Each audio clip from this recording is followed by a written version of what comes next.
Yeah, the AKA the twirler. That's the new nickname maybe. We're excited to get back out here on Sunday and play over at Fifth Third against Cincinnati. Should be a heck of a game. I'm just glad we're able to play the game. Obviously, with all the uncertainty going on with COVID-19 throughout the offseason, we know how much this game means to the city, how much it means to both fan bases. So we're really happy that we're able to play the game. They got a really good team. I think they're experienced at certain spots, at key spots. I think obviously Keith Williams is a tremendous player. Chris Vogt is a tremendous player. They bring a lot of experience back for UC, and they were big integral parts to their team last season. Dave DeJulius, I've seen him since he was in high school, kind of followed his career while he was at Michigan, and now he's obviously with UC. He's a really good point guard. He can really set the table. He can score the ball. He's been a guy, again, that's got a lot of experience in college basketball at the high major level. So we're going to have our hands full. I think the biggest key to the game is can we answer the bell on the glass? We got to be able to rebound the ball and limit them to one shot and one shot only. And it's got to be a group effort, right? It's got to be all five guys that are on the floor, defensive rebounding. If we do that, I think we'll have a shot. But again, like I said, we're really excited to get back out there on Sunday. First question for Travis.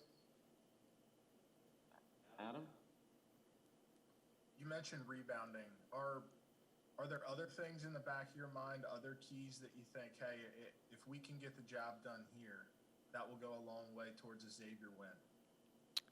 Yeah, I would say number one will be the rebounding piece. Number two, again, I always say this whenever you're playing, on the road, Adam, you got to be able to set the tone by taking care of the ball. Whether that's against their press in the half court, being able to handle pressure. I think that's critically important. And then because again, if you do those two things, it means you're getting a shot up on the rim, right? And that allows us to get our defense set, which is really, really important. And then I'd say thirdly, Chris Vogt's, he's a load inside, man. He is, and they're going to play through him in the half-court offense. We got to make it sticky for him, kind of give him different looks, because he's talented.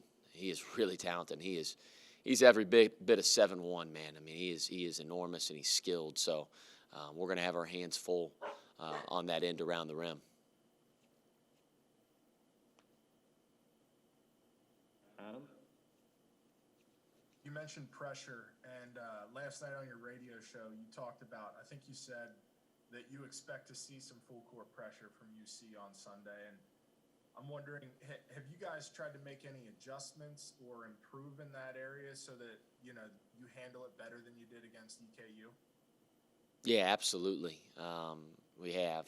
We've got a couple new different press offenses as well in, just so teams can, if they make adjustments on us with their press, we can give them different looks. And I think it'll help our guards. We have younger guards, but they're talented. And again, we just got to help them figure it out, give them better options, and know where everybody is on the floor for us. We should always have 3 outlets every time you get trapped, and we'll make sure our spacing's right.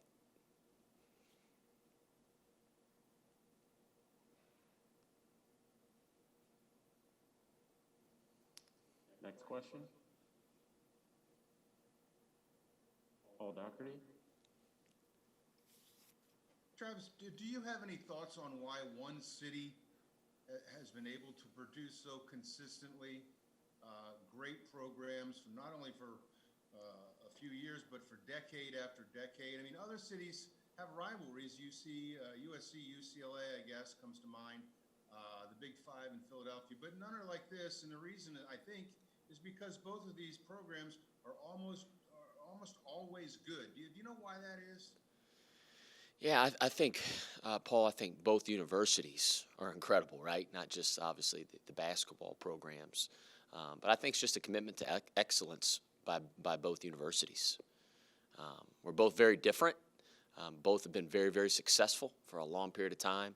And that runs the gamut. There's been a lot of great players. There's been a lot of great coaches at both places. And just the consistency is hard to find. It is, like you said, like you'll see certain rivalries where, one team may be up, the other team's down, and then a couple years maybe the other team's up. It's been very, very consistent what Cincinnati's done and what Xavier's done over the years. And again, I think that's a tip of the hat to both the administrations of both universities. Adam? You're going to have a true freshman point guard presumably starting in this game. You're going to have a grad transfer on the wing in Nate Johnson. You're going to bring a grad transfer off the bench in Brian Griffin. How do you explain to them the magnitude of this game and the intensity that's going to be out there on the floor on Sunday?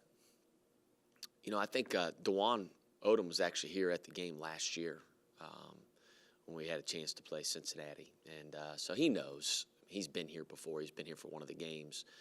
Nate and Brian, they have both seen this game on TV, right? Again, I think obviously this rivalry is huge here in the city of Cincinnati, but it's big all over in the entire USA, right? It's to me, it's the best rivalry in all of college basketball. So they're very familiar with it. Their teammates, the guys like Paul Scruggs, Jason Carter, Kiki Tandy, Zach Fremantle, guys that have played in it, obviously will help those younger guys make sure they know what this rivalry game's all about, but also our former players and the messages that they will give our players over the next couple days kind of help set that stage as well. Joe Danilek? Travis,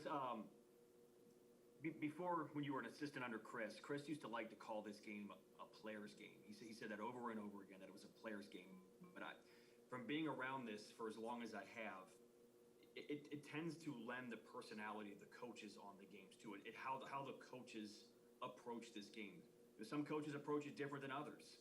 You've been very open here, in your short time as Xavier's head coach, that this one means a lot to you, that this is different, that you want to make it different. What kind of personality do you want to put on this game as far as the importance you want to have on it, and want your players to take that cue from you? Yeah, this game means a lot. Again, I think if, how we prepare, Joe, doesn't change necessarily game to game, whether we're preparing for Cincinnati or we're preparing for Tennessee Tech. But, again, our guys know. You'd be lying if they didn't. They know. They know what this game means. And, again, it's the best rivalry in all of college basketball. But it is a player's game. I want our guys to be aggressive. I want our guys to leave it all out there on the floor. The toughest team inevitably always wins the shootout. Not the most talented team, the toughest team will. And that's been for a long, long, long, long, long time. And it is a player's game. Chris used to always say it, and I've said it the last 2 years, and he's 1,000% right. You're going to have guys step up in this moment. You're going to. And there's going to be maybe even a couple guys who, man, you know what? They've been in a little bit of a shooting slump, and they make a couple big shots. And you can't just point to, oh, well, they shot 9%, from three, the last 10 games. It's a player's game. These are when, again, big-time players make big-time plays, and they're ready for these type of moments. We've also seen, Travis, whether it's you or John or, I'm not sure how much you pay attention to Twitter accounts, and those kind of things. We've seen it get, I don't want to use the word trash talk, but you guys have spoken confidently about yourself a little bit. They've spoken confidently about themselves. Did you like that being part of it? That the fact that both coaches, even though they're new as head coaches in this rivalry, are adopting the rivalry as quickly as you and John are? Yeah, I don't know. I don't know if I've really gone to Twitter like with trash talk or whatever, but necessarily, we're going to let our playing do the talking for us. That's what we've always done here at Xavier. But again, it's a great rivalry game. It is, and I think it means a lot to both fan bases, to all of our alumni, all of our former players, former coaches, former managers. It's amazing how many texts that I've gotten from everybody, over the last just couple days, kind of leading up to this game. And again, there's a lot of passion around it. So we're excited. I got a lot of respect for UC and for John Brandon. We're ready to get out there and play on Sunday. Next question for Brandon. Coach, I heard you say last night that you guys obviously have to create your own energy, but does it make the rivalry even more intense because it feels like there's not going to be a big crowd? It feels almost like a backyard a backyard game. Does that make it maybe even more intense than other years? I don't know, Brandon. I think it's kind of. I mean, and again, I don't know until we're probably in that arena, right, on Sunday. But I would say that it's the same. It's a fun game. I mean, again, and it's fun because both teams have traditionally been really good. And Paul said that earlier, so that's what makes it such a great rivalry. We're just going to be excited to get out there and play, and I don't know if there's necessarily going to be any difference for us as far as the intensity and stuff like that. We're just going to let our playing do the talk. Next question to Adam. Travis, we've talked a lot this year about how it's a weird year. There's a pandemic going on. The preparation's been different leading up to the season. But one of the odd circumstances surrounding this game is the fact that you guys have been able to play 5 times. UC's only played once. What kind of a dynamic do you think that presents in this game? It's interesting, Adam. When we did our schedule, and obviously the NCAA moved back the start date to November 25th, and the NCAA came out and said, hey, 13 games is kind of the magic number, right, to qualify for the NCAA tournament. And the Big East basically said, hey, we need to clear everything from December 12th on, and we knew we had Oklahoma on I believe on the 9th. We knew we had a very, very small window to get our 7 non-conference games in, right? And so it was going to be very compressed. We played 5 games in whatever it was, 8 days. It's not normal. It's not. We usually like to prepare, have a couple days in between each game. We haven't been able to practice, so that's the weird thing. We have so many areas to get better at and better in, and we just haven't been able to practice. We gave our guys off yesterday. Especially it's been hard with a short bench. You don't want to ever just run our guys absolutely into the ground. We're going to practice today and tomorrow, obviously leading up to UC. But that's probably been the most frustrating piece with, I think, if there is a negative to having playing 5 games in 8 days, we just haven't been able to practice. Now the positive is we played, right? We've been out there and gotten some game experience, and I keep on telling our guys, it's about being mature, getting mental reps through film. It's so important because that's the only way that our team is going to get better during this compressed time. So I think there's some advantages to it. I definitely do, and I think there's also some disadvantages as well, just depending upon how you look at it. Next question to Paul. Yeah, Travis, how close do you think you came to not playing this game at all this year? Paul, I don't think that close. I mean, again, we all recognize, we all do, how important this game is to the city. We fully recognize that, and I'm just grateful and thankful that we're able to figure it out and make sure that we can get this game in, because it makes too much sense, right? I mean, we're in the middle of a pandemic, and we're 2.4 miles away from each other or whatever it is, and it's man, it just makes too much sense to have that game be played.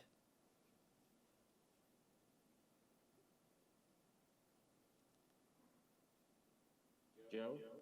Yeah, Travis, everybody who's been a part of this game, whether on your end as an assistant coach and now as a head coach or someone just viewing it from the outside, has a moment they think back to in this rivalry. Is there one for you that stands out as kind of a moment when people bring up the Crosstown Shootout that kind of sparks in your mind? It's a memory that you tell people a story of? Man, there's been a lot of good moments, and there's been some tough moments too. You remember all those, right? And all the in-between. I'll never forget when D. Davis made his 3 over at Fifth Third a few years back. It was an incredible shot at the end of the game. Trayvon Blewett, who had actually really struggled in that game. I think he was a freshman. Went to the line, knocked in his free throws at the very end. Again, that was an incredible. That was one of the better experiences. And there's been some down experiences as well, Joe, with this rivalry. But this is what our guys work for all year long, right? Or for these type of games and these type of moments, and you're going to have these memories with you for the rest of your life. And that's why, again, it's such a great game, and it's so good for the city, but it's great for our players and everybody involved. And are you a twirler? Is that what you said at the beginning? A twirler, yeah, with Skyline. Is that, what do you do, Joe? Are you more of a cut guy, or you go more twirl? I'm a cut guy. Now, I worked at Skyline in high school, so I feel like I've got some skins on the wall here. But yeah, you gotta cut the three-way so you keep the integrity of the fluffed cold cheese on top. Because you twirl, you start to melt it in there a little bit. Wow. That's really in depth. That's in detail. I like that. So you're saying I should cut next time I go to Skyline. Maybe tonight. Maybe I'll go tonight. Yeah. I'm gonna try it, and I will let you know what I think. If it makes it even better, which I don't know if it can get any better. Well, you're right, but think about the coney. Like, if you get the coney in person, you get the cold fluff cheese on top. But if you get it to go, it melts in there, and it's not the same. And that's the same idea as what you do with the cut as opposed to the twirl. I'm gonna try it. I'll make an adjustment, just like we'll make an adjustment to our press offense. I like it. You're overthinking. Any more questions for Coach? Next draft. Thanks, Thanks, guys. Brett.